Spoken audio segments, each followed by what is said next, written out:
Le paradoxe de notre époque est que nous avons plus de connaissances, mais moins de patience et de tolérance. Des autoroutes plus larges, mais des points de vue plus étroits. On dépense plus, mais on a moins. On achète plus, mais apprécie moins. Nous avons de plus grandes maisons, mais des plus petites familles. Plus de commodités, mais moins de temps. On a plus de diplômes, mais moins de sens. Plus d'éducation, mais moins de jugement. Plus d'experts, mais plus de problèmes. Plus de médicaments, mais moins de bien-être. On boit bien trop, on fume bien trop, on dépense sans réfléchir, puis on rit pas assez. On conduit trop vite, on se fâche trop, on se couche trop tard, puis on se lève trop fatigué. On lit pas assez, on regarde trop de TV, puis on ne médite pas assez. Nous avons multiplié nos possessions, mais perdu nos valeurs. On parle trop, aime trop rarement, puis haït trop souvent. On a appris à gagner sa vie, mais pas à la vivre. Nous avons ajouté des années à la vie, mais pas de vie aux années. Nous sommes allés sur la Lune, mais il nous est difficile de traverser la rue pour rencontrer un nouveau voisin. Nous avons conquis le cosmos extérieur, mais pas notre carrosse intérieur. On fait des choses plus grandes, mais pas meilleures.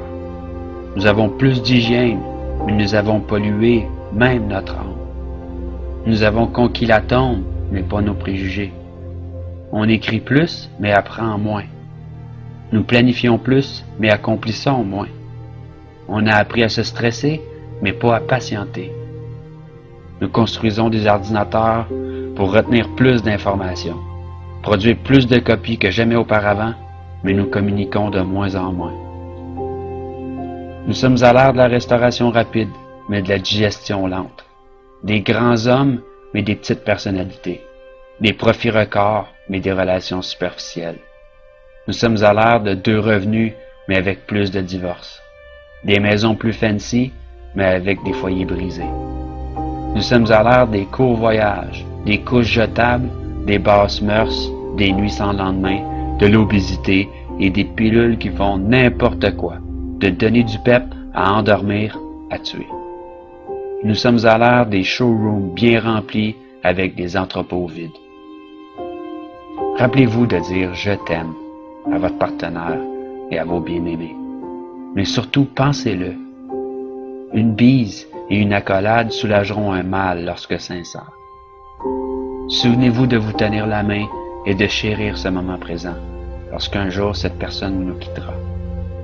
Prenez le temps d'aimer, de parler et de partager vos pensées précieuses.